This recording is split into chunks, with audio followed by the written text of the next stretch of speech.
Welcome to this podcast series exploring women's lived experiences of gambling harm and the ways gambling has become part of women's everyday lives.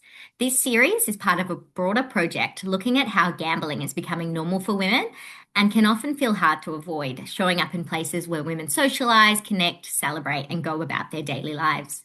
My name is Dr. Simone McCarthy, and I'm a public health researcher at Deakin University.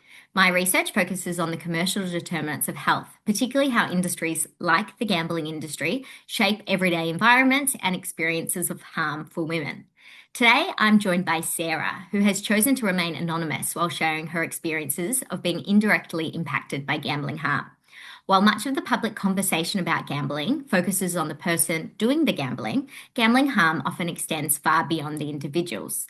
Families, partners, children, and loved ones can all be deeply affected.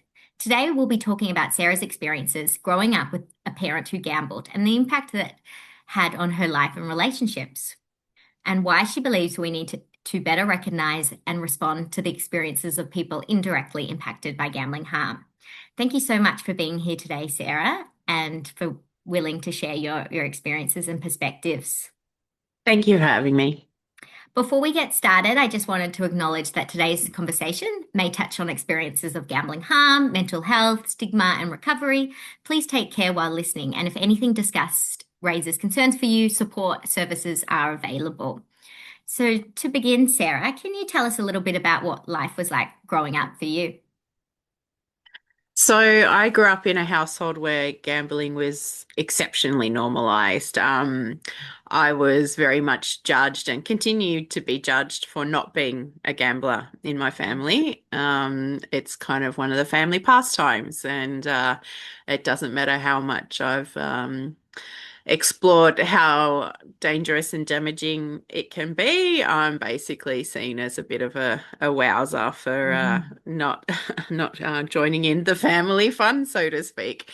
My dad owned shares in racehorses growing up, and so probably at least one weekend a month of my life from age maybe 6 to about 14 would be at a country race course watching the horse race. And along with that came obviously the gambling that goes on at race courses, because that's the whole point of horse racing.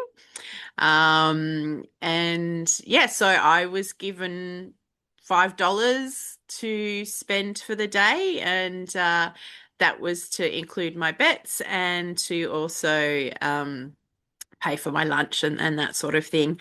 And yeah, basically, if I wanted to upgrade myself to a steak sandwich, which I loved at the country races, I'd have to win a couple of bets in order to have the money to pay for them. So, yeah, I remember forming my own system, as many gamblers have Mm. systems. My system was picking a horse that had come second in its last race and placing. I only ever place 50-cent bets because I don't like gambling. And yeah, so that was just part of my life as a young child. And I would literally be placing bets myself at the TAB window Wow. with my mother standing behind me. But yes, 7-year-old me going 50 cents a place on such and such a horse. And only one time did my mum get called out for that. Like every other time, it was just accepted because mum was standing behind me that the bet would go on. And yeah, Wow. when the one time I a very distinct memory of the time my mum got called out, and the woman said she's a child, she's not allowed to gamble. And my mum getting shitty because she's like, well, I'm standing here anyway, so what difference does it make? And yeah, so I don't know that gambling gets much more normalized than that in a family. Yeah. And so it's just part of, yeah, the weekly activities and continues to be in Yes, yes. So, yeah. yeah, my family's continued to gamble. Dad's stopped owning shares in racehorses a very long time ago, but yeah, he's definitely continued to gamble. And yeah, obviously the introduction of poker machines was a big factor, I think, in him no longer owning racehorses or anything like that. There was another outlet for the gambling for him that he found even more thrilling. Yeah, right. And so Did you used to go to like the clubs with the poker machines and things like that as a child as well? Yeah, so they kind of came into being just as I was turning 18. I feel Yeah. like they were like maybe I was maybe 17 or so when they came out into Victoria. And yeah, I do remember turning 18 and my dad taking me to a pub with poker machines and going, have here's $20, have a go. And I remember saying, can I just keep the $20? Right. That's me. I'm so not like the rest of my family. And he said, no, I'm giving it to you to put on the poker machines. You have to use it in the poker machines. So I think I had a few spins and cashed out when I had $18 left, and he'd Right. accepted that I'd had a few spins, and that was enough for him, that there was no point fighting my nature. But yeah, that was definitely a big turning point, and certainly up until recent years, wherever my family has gone to have a meal has definitely had poker machines available. Hmm. And yeah, the particular focus on RSL clubs. And yeah, you have the meal and then you go into the gambling room. And yeah, like I remember, before when I was single and I was sort of expected to still hang around for a bit longer, I'd literally bring a book and Yeah. sit in the room and watch them lose money and then, yeah, eventually go home. But yeah, it was, so Dad, I know when casinos were first sort of opening around Australia, my dad was traveling a lot for work, and he always used to stay in Hobart at the casino down there, and Yeah. he loved it. And he'd come home with, the cards from there and things like that as our souvenirs from his work trips. And there was a really big event in our family life. Well, for me, it was because my sister's only, 18 months younger than me. So um, there was never anything that was sort of that I did that didn't include her effectively. Yeah.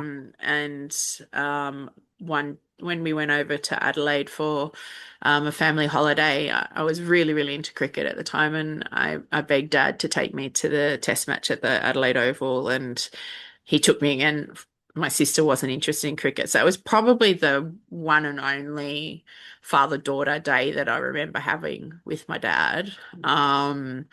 And yeah, we had a great day. It was absolutely thrilling for me to be at the Adelaide Oval. It's so iconic, and it was back when it still had the really short boundary. And yeah, lovely, lovely day. And then as we were leaving, Dad said, "I just want to stop in at the casino." And I was like, "Well, I can't really say no. He's given me this day out, and it was pretty special. So okay, no problem."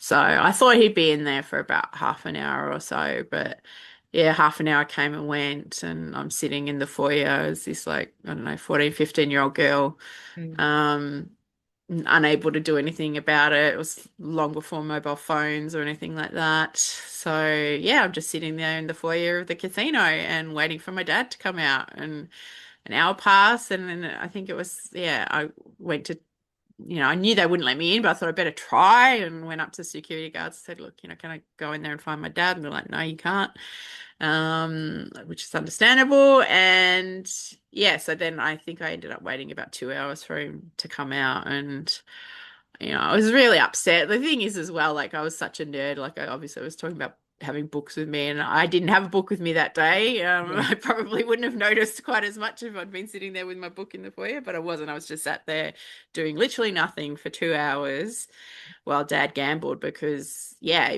that Victoria didn't have a casino then, and he loved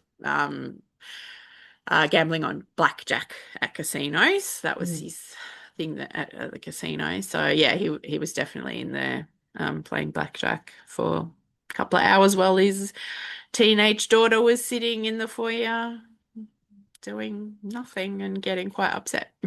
Yeah. It really tainted what was, a beautiful day. And it still upsets me to think about that, to think that the power of the casino was such a siren call to him that he went out of the space of being a dad and just Mm. went into the mode of being a gambler. And did anyone, you said about the security going up to the security, did anyone check on the fact that there was a 15-year-old girl in the foyer? No, no, no. I was just sat there. Um, yeah, I guess so long as I wasn't trying to enter the Yeah. gaming floor, they were fine. Yeah. They didn't feel the Um, need to go get your dog no, no, or anything and like it was that. sort of, I guess I was old enough to not be, Yeah. looking like a little kid, but I was still really young and Mm. vulnerable. And yeah, I'd like to think that now it wouldn't happen, but who knows? Yeah, that does say a lot about the casino environment, keeping the gamblers inside. Absolutely. Yep, yep. So, yeah. So when was it this time, or was there another time where you started to realize that what was seen as pretty normal for your family wasn't necessarily like harmless, I guess? Oh no, it was definitely on the race courses because, Yeah.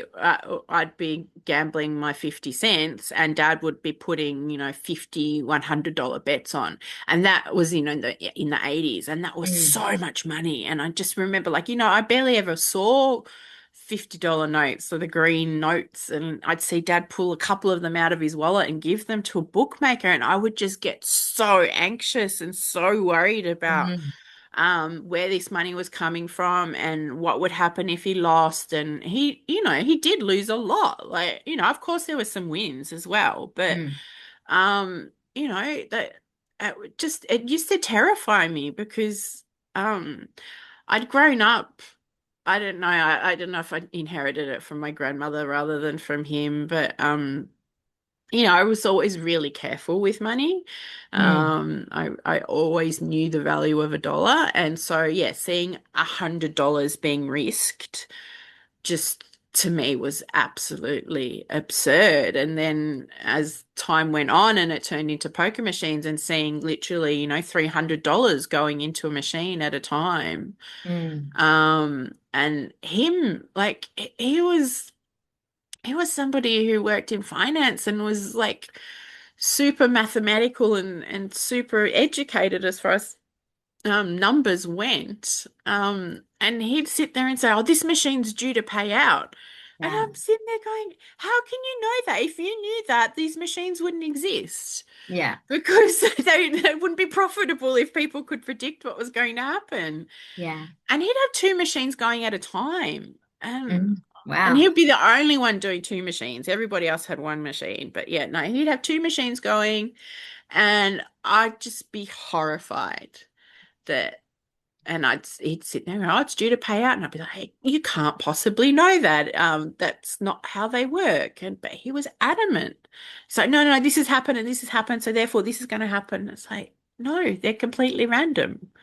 But his brain had been changed that much by them that he'd been convinced that he could predict what was going to happen. And that just, I find that really terrifying in the context of who my dad is and his level of education and business experience and all of that. If somebody like him can have his brain warped by poker machines, and he wasn't anybody in a particularly vulnerable position or anything like that. I think he's naturally a gambler at heart, unfortunately.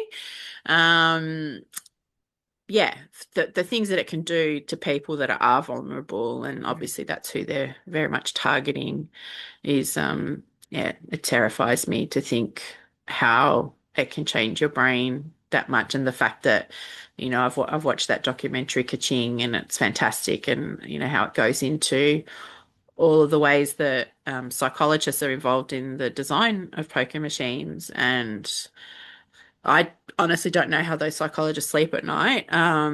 But yeah, it's deeply disturbing to me. And yeah, particularly in Australia with how many obscene numbers of machines that we've got, and the fact that the higher number of the machines is always in the areas that are most stressed, the Mm. lower socioeconomic communities and all of that, and they're making the most profits off the people that can afford them the least. And I just think that's absolutely exploitative and just disgusting.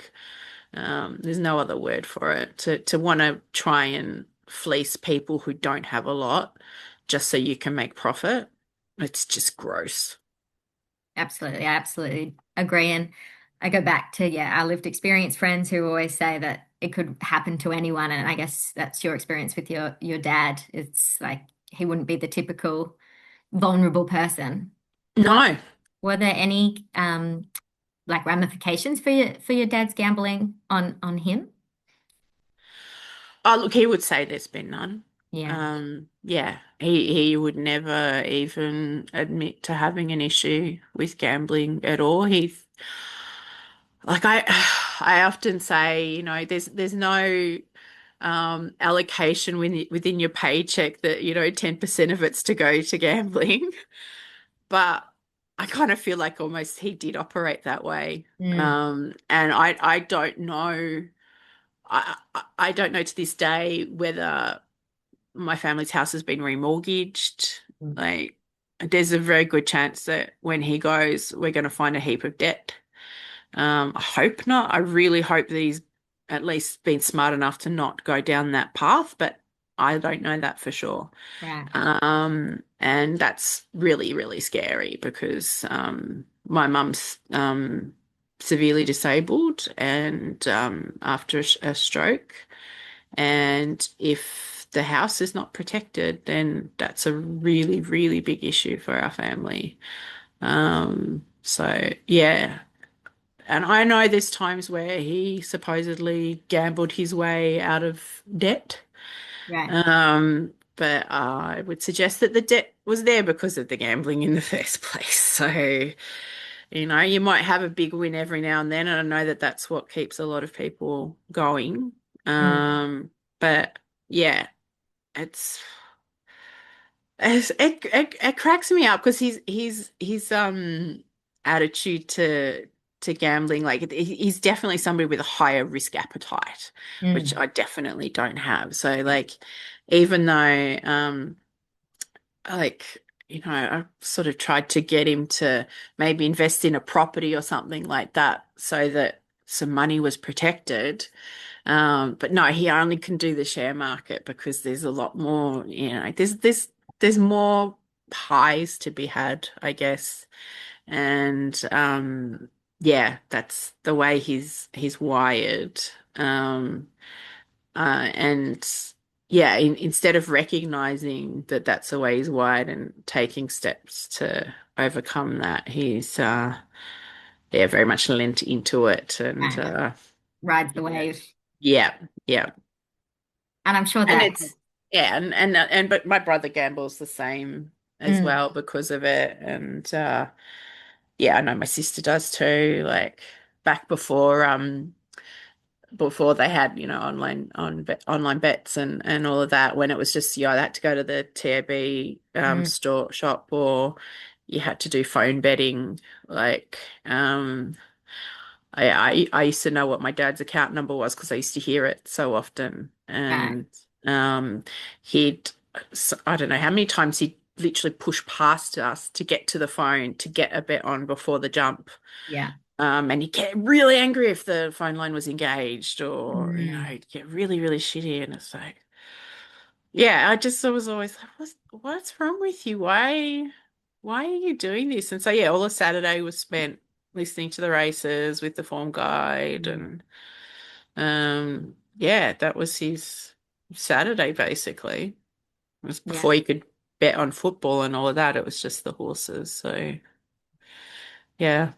Yeah. It's, yeah, interesting you say that he's adamant that he, yeah, hasn't been impacted by gambling, but you have so many memories of him being angry or frustrated and such bad emotions, riding the highs and then the very lows of winning and losing. That does sound like an impact. Oh, absolutely. And then, like as a family, we'd always put bets on for the Melbourne Cup as well, Mm. obviously, and me again with my little 50-cent bets. Like I'd bet on a few different horses, and then, if I happened to get all three might win, he'd be angry at me for Yeah. not having a trifecta on. Yeah. Why didn't you put a trifecta on? You could have had this. And Yeah. like, I still got a return. Like, and the same with, all the time when we'd be at the race courses and I'd be putting on my place bet because I'm like, if place bet, I Yeah. got three chances of winning. You should have put it on for a win. The odds are better for a win, blah, blah, blah. And I'm like, well, what if it didn't win? Like, Yeah. No, it my just, family's the same. it's crazy, like to be talking to a child like that. And I was literally a child then. Yeah. Um, you know, getting angry at you not putting a trifecta on. And I just like I cannot believe that I knew all of the terms and how the Mm. odds worked and all that sort of thing as a kid. And even with the like it used to freak me out because he'd always go to the bookmakers rather than going to the TAB. And I'd be like, why don't you go to the TAB? And it's like, bookmakers, you get better odds and all that. But I was always worried that like a bookmaker might skip out, like if he Mm. did It'd have be a a big win. scam. Yeah. Yeah. And so there was always that little bit of worry there. And actually, sorry, I just remembered something. Yeah. One of the first things my brother ever said was, Board odds I lay, board odds I lay. Because And what was that? that's they used to the when they'd put the odds up, the bookies would say board odds I lay. So they're Right. announcing it, but it used to be sung out like that, board odds I Yeah. lay, board odds I lay. And my brother, like little kid, would be like, board odds I lay, board odds I lay. Like it's a song he's picked up.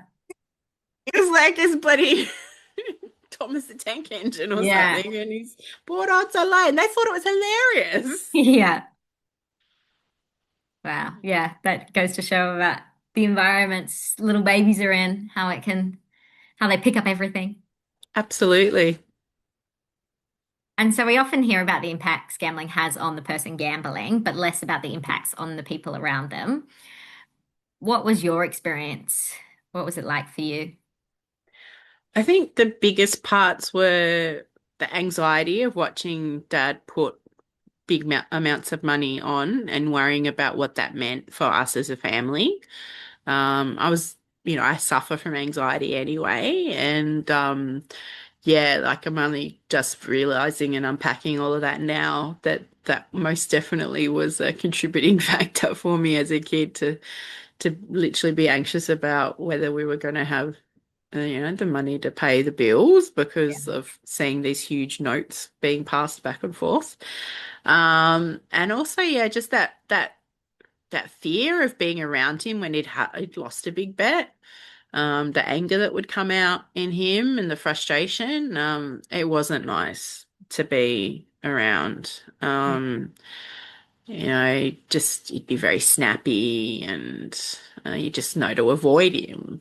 And he worked really, really long hours. So, the only time you would see him was over the weekend effectively. And so then if Saturday's gone to horse racing, then yeah, not much of a weekend left. So yeah, so I'd say a lot of it was, and I know that a lot of people that have gambled for a very long time, like, they talk about this a lot of how many years of their life they lost rather than necessarily worrying about the cash. Right. Because that's if you have a bit of luck or whatever, you might be able to get the cash back eventually, like through hard work or whatever. But yeah, you never ever get that time back. And yeah, like I don't have many happy memories of my childhood. Mm. Do you feel like there were experiences or opportunities that you feel gambling took away from you or your family? Oh, absolutely. Like the fact that so many of our weekends were spent at race courses rather than doing something else. Like, Mm. and I wasn't seeing my dad at those, like, because he'd always be in the betting ring with the bookmakers, whereas Mum would keep us to the side with the TAB, and this is more family friendly, so to speak. Whereas, yeah, like those, back in the day, those bookmaking rings, like they were very, smoky and Yeah. a lot of alcohol and definitely not a place for kids. I remember just being very uncomfortable if for some reason I had to go with Dad to go collect on a bet or something like that. I'd just be like, I don't like being here. I don't like the feeling that I have in this space. Mm. Yeah, I really didn't want to be there, but yeah, sometimes you had to. And yeah, so basically our times away were dictated by where the horse was racing.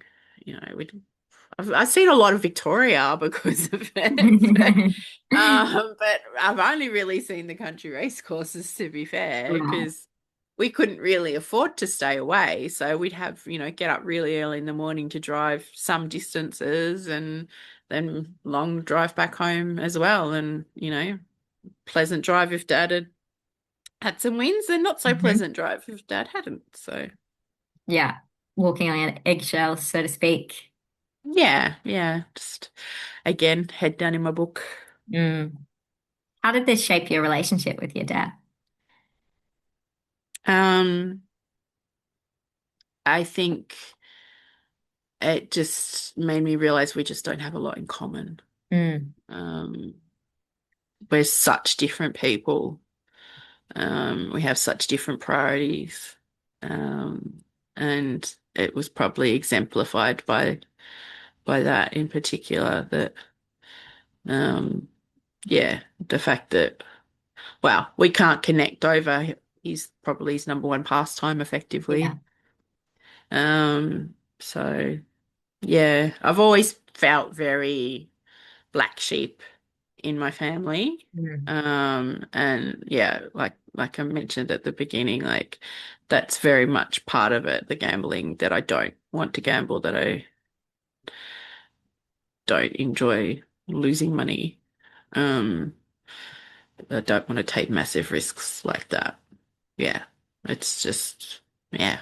It's so normal that I'm not a normal family member effectively. Mm.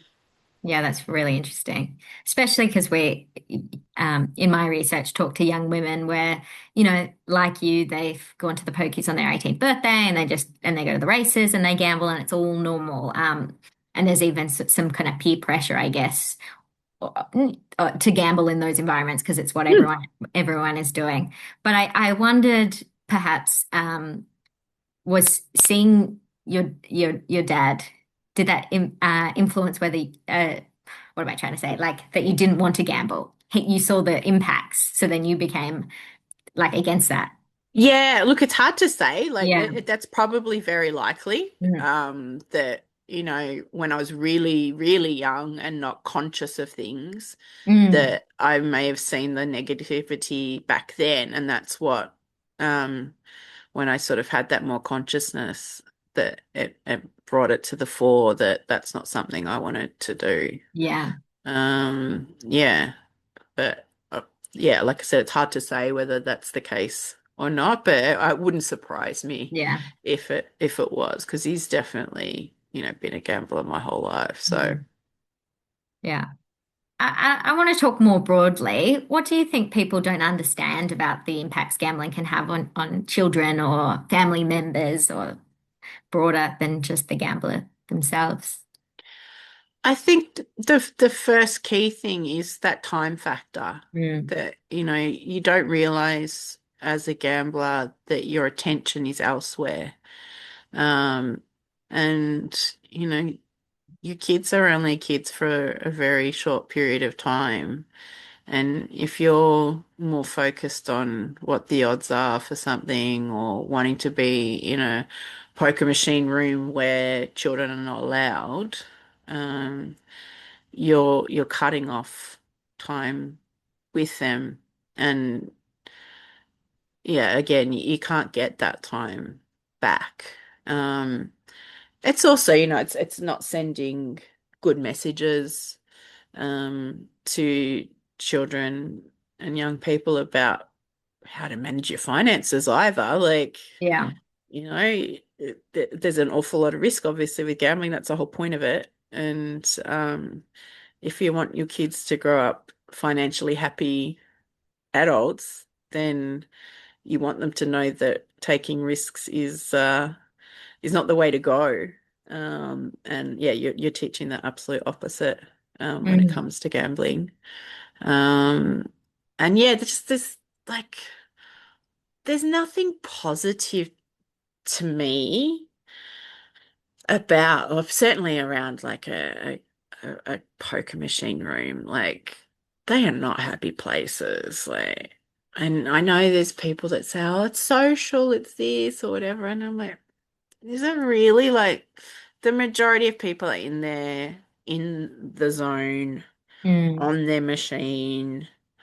They might say get A to somebody, and if that means you've got a friend, then okay. But yeah, it's generally not a very social activity. I get really worried about the way that the whole bet with your mate stuff Yeah. is promoted. On the surface you can see the appeal. But I just feel like that's a really, really slippery slope to go down. Like, if your mates can all agree to do a $50 pool or whatever and stick to it, okay. But how many people either have that big win and then they're like, oh, wait, I need to get there again, or Yeah. have a loss and then they're like, oh, got to get that back. Um, I just personally think it's safer just not to gamble at Well, all. But yeah, I'm not anti-gambling. Um, just want to make that really clear. yeah. I'm a very good example of somebody who can technically gamble without any issue. Yeah. But I also keep it at the super, super low level. And, even if I buy a lottery ticket, I buy a syndicate ticket because I've got more chances of winning. I know that Yeah. the rate of return's not going to be as high, but I'd prefer to have more chances. Yes, right. Yeah, that's just the way that I'm wired. So, Mm. yeah, and I don't see how, because it's so normalized in Australia, like it just so easily can reach the harmful levels, because it's just considered part of everyday life, and the fact that so many of us are losing substantial amounts of money when you look at the losses of, 32 billion a year, and it coming out at what, 16, $1,700 a person. And I know that I'm not losing 16 or Yeah. $1,700 a year, which would still be a substantial amount of money. And pretty much everyone I know is not losing that amount of money. So that means there's somebody out there losing 50 to $100,000 a year. Mm.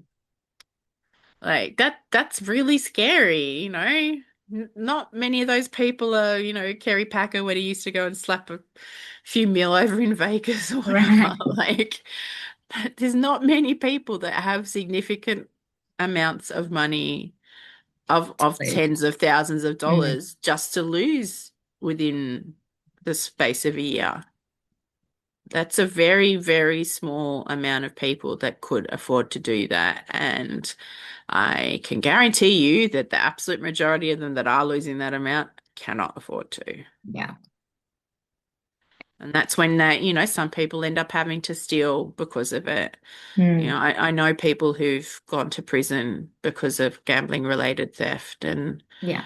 it horrifies me. I went to an event a few months back with the Vietnamese Women's Association, and they said that 85% of the women in prison that are Vietnamese background are there because of gambling. And it doesn't necessarily get reflected in the data No. because they they have borrowed money from loan sharks, and that's when the problems happen. That they then get told, well, you've got to pay it back somehow. How do you pay it back? Oh, you become a drug mule. Yeah. And so it looks like they're there because of drugs, but Mm. the actual impetus of that is the Gambling. gambling. And these aren't women that necessarily have ever been involved in the drug trade at all. But the recording of the data looks like they're there because of the drugs. Mm. And that just breaks my heart to think that people get into these desperate situations. And one of the women there, um, when the people were asked to say, "Oh, do you know anyone who's experienced like big gambling harm?" And she didn't put her hand up. And then afterwards, she reflected on. She's like, "Hang on, my cousin literally is that person. She borrowed money off of every single family member and all of that." And she's like, "I never thought about it." And it's like, that's the really sad reality of gambling harm is that every single person will know somebody, whether they know that they know somebody Yeah. is different. It's gambling's such a hidden addiction. It doesn't appear on your face, and Mm. um, but where it can appear is a lot of sleepless nights and um, yeah, a lot of withdrawal from people around you and all that sort of thing. But yeah, people won't necessarily know that that's what's happening. That's gambling harm as well. Yeah. Yeah, it's an interesting, yeah, if the people themselves who gamble aren't really recognizing that as harm, then the people impacted, it's like secondary impacted, their family and children aren't openly having discussions that this is impacting them. Was that something in your household you talked about?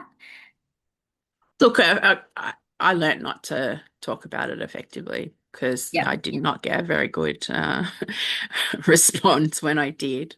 I was told to mind my own business or what would you know and all that sort of thing. So yeah, it's really, I think, if you're a kid that's conscious of what's going on around you and you're wanting to stop it, but you don't have the agency to stop it. All you can do is say something. And then if you get told off for asking the question, then you just learn to keep your mouth shut and suffer in silence effectively. What supports do you wish were available?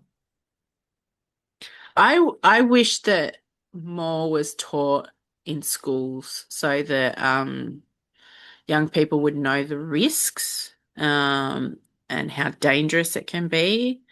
Um, Similar to how we teach children now to be super conscious of,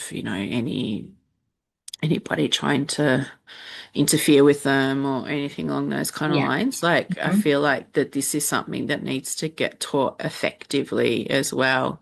Um, I just had a flashback to primary school because one of our teachers, he was very keen on horse racing as well. And he would literally come into my classroom in the middle of class and say, "Hey, Sarah, when's your horse racing this weekend?"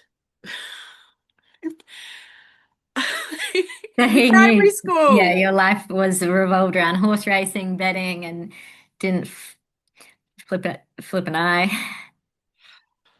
Yeah. And again, like it's so normalized. So, Mm. there was no other teacher pushing back and going, "Hey, get out of here." Yeah, Like, that's not yeah, appropriate. not appropriate for you to bond over horse racing. Yeah. Yeah, it's definitely an interesting point about, so big on online safety and physical safety of young people and, supportive home environments and maybe gambling Yeah, should come and up there. drugs and alcohol as Yeah, well. Like, it's as far as I know, like unless the school makes a conscious effort to do something about it, it's not part of the curriculum. yeah, And given that you're probably a lot more likely to be exposed to gambling than you are to a hard drug addiction, like it's if we're gonna be a country that has so much normalization of gambling, and that's not going to change in the next 10 years at least, mm, we need to be a lot more serious about teaching young people about the dangers and yeah, because it's only ever presented as glamorized. yeah. Um, on TV and all that. So, I don't ever see heroin addiction really glamorized. Like you can't watch Trainspotting and think that that's a really good path to Yeah. go down. No. Whereas, you know, how many movies exist with Vegas Blackjack. glamour Yeah. and yeah, all that sort of thing, all the James Bond Yeah. stuff and yeah, and also just, your footy hero is like left the finished up playing and all of a sudden he's talking about the odds for your team on TV. Like Yeah. that makes you think that it's a normal part of the game. Yeah. I was actually hearing from a young person that lots of kids' movies will have some sort of casino um, element or some sort of gambling element. She was naming four or five movies, kids' movies, and Yeah. we were shocked. It's just so normalized. It's Yeah, I've seen casino scenes in animated films. yeah. Yeah. Like actual proper kid Mm, cartoon stuff. yeah. I wondered, now that you're an adult, would your parents be receptive of a conversation about gambling harm? Um, Not my dad. Mm, Um, you know, when I started working in this space, we had a few different conversations, yeah, and he was trying to tell me, wow, the racing industry is a massive contributor to the Victorian yeah, economy and all yeah. that sort of thing. Don't you know the stats on that? It was always his sort of comeback to me. Hmm. Um, what did work was speaking to my mother eventually and just saying to her, because his whole thing was like he'd give her $100 and they'd use the poker machines, and he'd hide behind your mother likes to use the poker machines Yeah. as his excuse. I'm like, yeah, she's not the one that's got two machines going and bloody all that. And I just one day I said to her, what would you prefer if Dad gave you $100 and we went out to lunch and a movie and all of that Yeah. with that, or you put it into a poker machine? And that was when she finally went, oh yeah, like, because he was basically just buying off her time by Yeah. putting the money in the machine for her. And so then she started saying, no, I don't want to go. And then he Mm, was losing that cover effectively that he had. And then I do think that the pandemic was a, a point of intervention for him because the machines were closed down for so long in yeah. Victoria that the addiction stopped for the machines. Hmm. Um, so that was really good, and there was quite a lot of people that happened for. That's right. Yeah. Yeah. So, I'm very, very grateful to that. Having said that, Which he's still, when he goes to RSL, I'm pretty sure he's probably jonesing to go into the rooms when he walks past, yeah. but he doesn't because mum won't let him because she Hmm. doesn't want to. Yeah. And but yeah, of course now they have to play Keno the whole time that they're having lunch instead. He's just not capable of not Yeah. gambling. Yeah. It's a safer form of it. Still not safe though. Yeah. But he wouldn't be, receptive to you being like, maybe you should see someone about this. Oh God, no. Yeah. That's a bit sad. No Yeah. chance in hell would he consider that he needed to do that Yeah. or should do it. Yeah, I think No.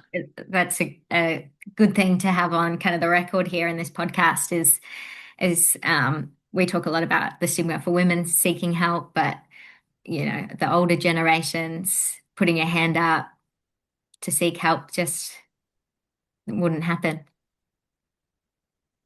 Absolutely not. And the whole that first step to recognizing that you need some help is recognizing that you've got a problem. Mm, Like never in a million years would he consider that he's got a problem that needs to be addressed. He would just consider himself to be perfectly normal and mm. perfectly safe in his gambling. Yeah, just a typical Australian. Yeah. Wow. That's what we're told. So, Yeah. What do you wish governments better understood about the impact of gambling on families? I really, really wish that they would stop pretending that they're dealing with it as a public health issue and Mm, actually deal with it as a public health issue. If you look at it from that point of view, there's so much change that needs to happen. Um, and it's I say it's simple change. I recognize that there's no such thing as something that's completely simple, but the reality is that you've just got to be brave enough to take on the gambling industry. And I don't know if we have any politicians from major parties who are in government willing to do that. Presently, it certainly doesn't seem to be the case. But, the things that I'd really like to see introduced, say, mandatory use of a card when you're on a poker machine, mandatory limit setting, a restriction on how much you can lose, all of that sort of stuff. It doesn't stop anyone from gambling. mm, It just makes it a hell of a lot safer. And, there's stuff with bet stop and all of that, and the way that the various gambling companies are just completely flouting the regulations on that. You have 500 breaches, and all that happens is that you have to bring in an independent consultant to have a look at your systems. yeah, Like, come on. I would love to see actual big financial penalties, and they need to be massive because otherwise they just look like the cost of doing business for the gambling industry, yeah, and absolutely. actual criminal penalties for the people that run these companies, the same way that we have it for OH&S breaches when they're Hmm. really serious. Like, Hmm. you're talking about people's lives here, whether it's somebody who ends up taking their own life because of gambling. And sadly, that's, maybe up to two people a day, depending on which way you look at the data. That's horrendous.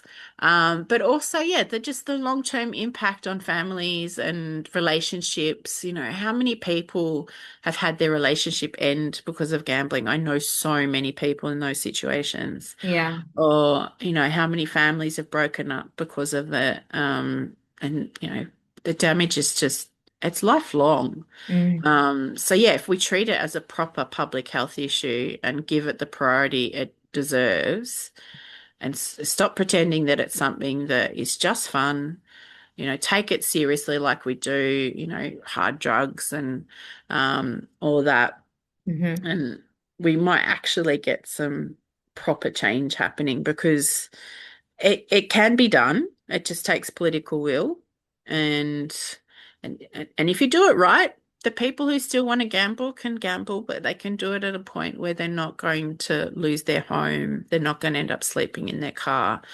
Then they're not going to end up losing their job. The other thing that I'd really, really love to see is proper penalties for the gambling companies that are accepting the proceeds of crime. Mm, Because in anything else, if you accept the proceeds of crime, there's a consequence. And these gambling companies know that, the absolute majority of people don't have $100,000 kicking it around that they're going to be able to gamble with. They yeah. need to have real strong protections put in there. And then if they allow it to happen, they should be obliged to pay back that money. There's too many people that are in prison that stole, Mm, and some of them have personally paid back the entire amount that they stole, but no responsibility sitting on the gambling company at all for taking that money. yeah. Um, I'd really like to see that happen, and I think that that will draw attention to how big of an issue this is. Because if that suddenly gets reported on every time that the gambling company has to pay back, $300,000 to some poor people that have had their life savings stolen by somebody they trusted with their money, Hmm. it's too common. Yeah. Yeah. I've been seeing that a lot, and it just makes sense that they know exactly how much individuals are spending on their website, so they could absolutely Absolutely. They've got all the data. yeah. And Uh, instead they send them like promotions instead, like, oh, we'll Exactly. match your Inducements to bet. come. Yeah. Yeah, 100%.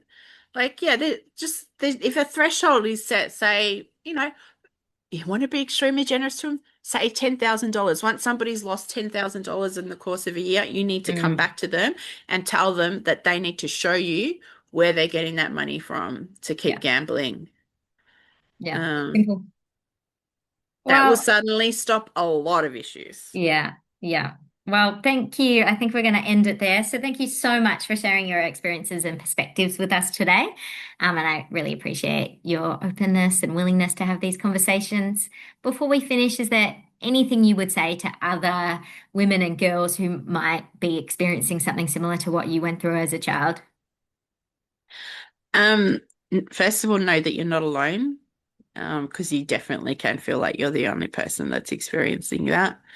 Um, that there are resources available to help you. I didn't know that when Mm, I was younger, and yeah, it's that things like the gamblers' helplines are there for you as well as for people that are gambling. yeah. You don't have to be the gambler to take advantage of those sort of services. And if they can't help you, they will refer you to somebody else who can. Amazing. Thank you again for being part of this series. Conversations like this are really important in helping people better understand how gambling has become normalized and in opening up conversations about support, prevention, and change. As a reminder, if anything discussed in today's episode has raised any concerns for you, we will put support services in the show notes. And thank you all for listening to today's conversation. If it resonated with you, we encourage you to share this episode and continue following the series as we speak to more women about gambling harm and recovery, advocacy, and change. You can also explore other episodes in this series to hear more lived experience perspectives and conversations about how we can better respond to gambling harm for women.